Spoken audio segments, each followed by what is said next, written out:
Headlines হচ্ছে doctor ABG diagnostic lab, Khosbagan hospital road, Bardhaman. Damodar শুকিয়েছে, জলের অভাবে বিঘের পর বিঘে জমি সংকটে। দামোদর নদে জল নেই, সংকটের মুখে বর্ধমানের বংপুর চাষিমানা এলাকার প্রায় ৩২০ বিঘে চাষের জমি। সংকটে প্রায় ২০০ চাষি।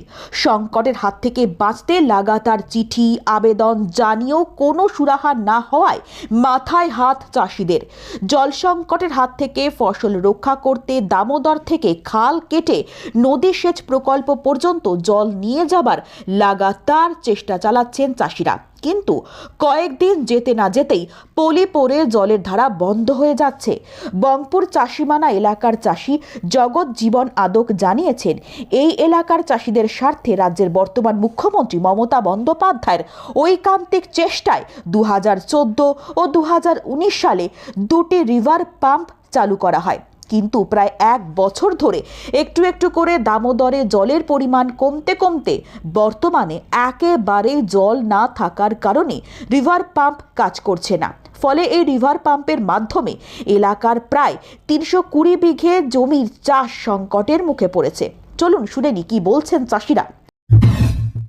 আমি এর আগে দুয়ারে চিঠি দিয়েছিলাম এগ্রি ইরিগেশনের এক্সিকিউটিভ ইঞ্জিনিয়ার, মেঘ যারা তৈরি করেছিল তাদের ঘরে চিঠি দিয়েছিলাম। তারপরে ওরা বলল যে তারপরে আমি জেলা পরিষদের চেয়ারম্যানকে চিঠি দিই। জেলা পরিষদের চেয়ারম্যান ওই চিঠিটা ফরওয়ার্ড করে এগ্রিমেকের এক্সিকিউটিভ, যেহেতু এই রিভার পাম্পগুলো ওনারা করেছেন আর কি, ওনার কাছে চিঠি গেছে, উনিও কোনো অ্যাকশান নেয়নি। ফার্দার আমি চিঠি তারপরে দুয়ারে সরকারের মাধ্যমে ভিডিও থ্রু দিয়ে একদম মিনিস্টারের ওখানে যেটা নবান্নে যেটা বলেছিল সেটাও আমরা কপি পাঠিয়েছি। এরপরে আমি 27/11/2024 মাননীয় ডিএম, তারপরে প্রিন্সিপাল সেক্রেটারি মিস্টার জৈন, তারপরে মিনিস্টার জলসম্পদ উন্নয়ন মিনিস্টার মিস্টার মানস ভূঁইয়া, এদের ঘরে যে আমি চিঠি দিই। এটা 27/11/2024 চিঠি দিয়েছি। তার আমরা চাইছি বর্ধমানের জেলাশাসককেই আমি মেন অ্যাড্রেস করেছিলাম। আমি চাই বর্ধমানের যে নতুন বর্তমান জেলাশাসক উনি এখানে সরজমিনে তদন্ত করিয়ে দেখুক যে চাষিদের কি অবস্থা, দামোদরের জল না দিয়ে চাষিরা কীভাবে কষ্টভাবে জীবনযাপন করছে। এই দামোদর শুকিয়ে যাচ্ছে, এই বছরে এমন শুকিয়েছে আমরা জল পাচ্ছি না।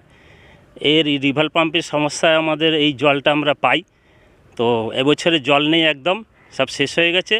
কারণ হচ্ছে এইটা আমরা বলবো সরকারকে, এখন তো আমরা পারবো না, সরকারকেই আমরা অনুরোধ করছি, বিশেষ করে মমতা বন্দ্যোপাধ্যায়কে অনুরোধ করছি, আমাদের এই যে প্রকল্পটা আছে এই প্রকল্পটা বাঁচাবার জন্যে, চাষিদেরকে বাঁচাবার জন্যে উনি যদি কিছু একটা ব্যবস্থা করেন তাহলে আমরা খুবই উপকৃত হব, আমরা আর কি খুশি হব।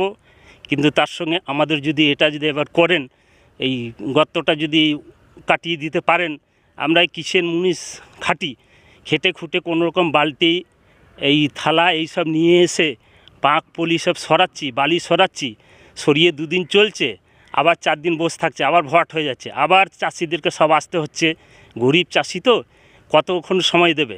এই জন্য সরকার থেকে যদি মমতা বন্দ্যোপাধ্যায় একবার এটাকে স্টেপ নিন, আমরা বিধায়ককেও জানাবো, নীতিশ কুমার মালিককেও জানিয়েছি, এইটা যাতে আমাদের সুরাহ করে দিন, একটু গর্ত কাটিয়ে দিন, তাহলে আমরা হয়তো উপকৃত হব। আমরা এই সব যে চাষ করেছি সেই সব চাষিরা অন্তত জীবিকা আমাদের নির্ভর হবে।